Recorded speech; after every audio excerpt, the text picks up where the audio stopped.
Amaka, a beautiful mermaid, lived in the underwater kingdom of the Amagunze Sea. She had long flowing hair the color of seaweed and scales that shimmered like diamonds. Amaka loved to explore the ocean and discover its secrets. One day, while swimming near the surface, Amaka spotted a young man named Nnamdi working in his farm. He was poor but kind, and his smile lit up the entire field. Amaka was immediately drawn to Nnamdi's warm and gentle nature.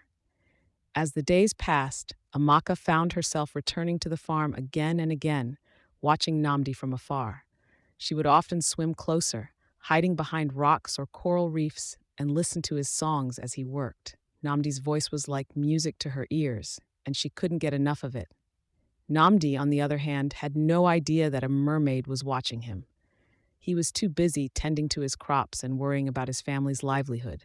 Despite his struggles, Nnamdi remained optimistic and kind, always willing to lend a helping hand to those in need. One fateful day, Amaka decided to reveal herself to Nnamdi. She swam closer to the shore, her scales glinting in the sunlight. Nnamdi looked up, startled, and saw the beautiful mermaid standing before him. At first, Nnamdi was taken aback by Amaka's beauty.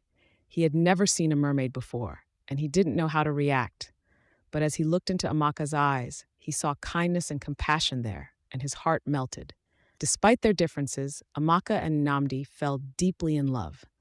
They would spend hours talking, laughing, and exploring the ocean together.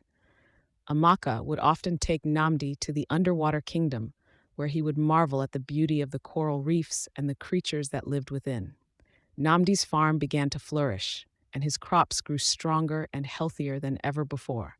Amaka would often use her magic to help him, and the villagers began to notice the change. As their love grew stronger, Amaka and Nnamdi faced challenges from those who didn't understand their relationship. Some of the villagers were afraid of the mermaid, and they warned Nnamdi about the dangers of loving a creature from the sea. However, as time passed, Nnamdi began to take Amaka's love and sacrifices for granted. He would often ask her for favors, using her magic to improve his farm and increase his wealth. Amaka, loving him deeply, would oblige, never once complaining or asking for anything in return.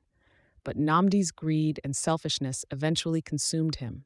He started to see Amaka as a means to an end, a way to get ahead in life without putting in the effort himself. He began to neglect Amaka, ignoring her feelings and needs, and only reaching out when he needed something. One day, Nnamdi discovered that Amaka's magical pearl could grant him immense wealth and power. He became obsessed with possessing the pearl, and he manipulated Amaka into giving it to him. Amaka, trusting Nnamdi, reluctantly agreed, but as soon as he had the pearl, he betrayed her, using its power to gain control over the village and enslave its people. Amaka, devastated by Nnamdi's betrayal, realized too late that she had made a grave mistake. She was heartbroken, and her heart turned cold. She vowed to never again trust a human, and she disappeared into the depths of the ocean. Amaka, heartbroken and furious, laid a curse on Nnamdi, saying, "You have betrayed my love and exploited my kindness.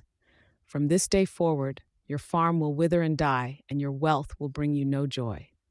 And so, Nnamdi's farm began to decay, and his wealth brought him only misery. As the villagers suffered under Nnamdi's rule, they began to realize that Amaka's curse was the cause of their hardship. They turned against Nnamdi, and he was left alone to face the consequences of his actions.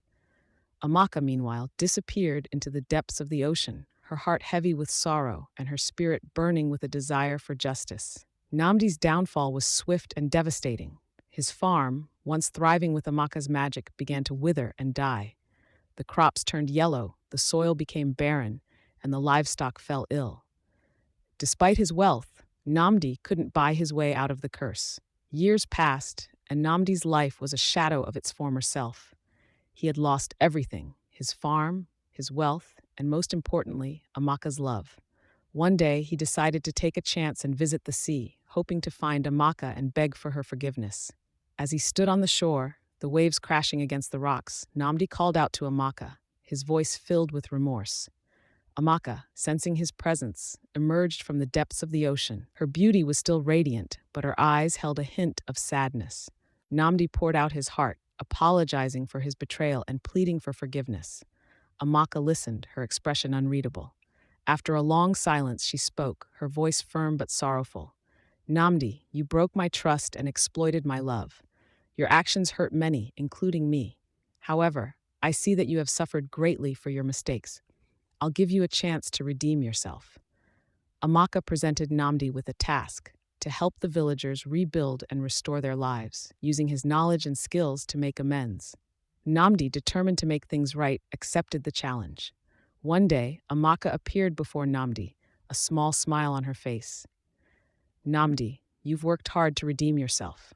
I forgive you, not for your sake, but for the good you've done for the villagers.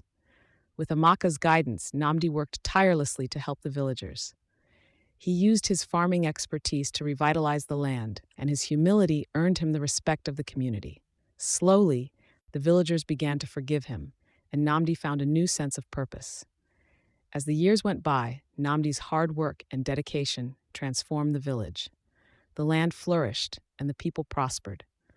Amaka, seeing Nnamdi's genuine remorse and efforts to make amends, began to see him in a new light.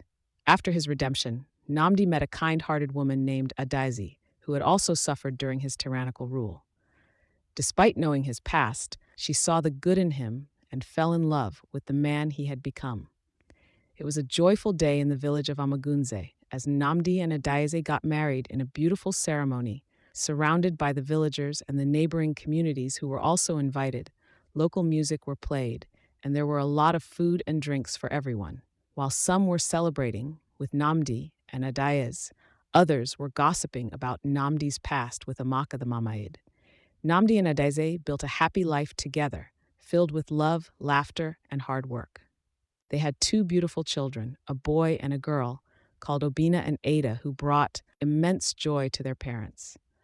Nnamdi's farm flourished once again, but this time it was a symbol of his redemption and hard work. Amaka, who had forgiven Nnamdi, attended the wedding and became a close friend of the family.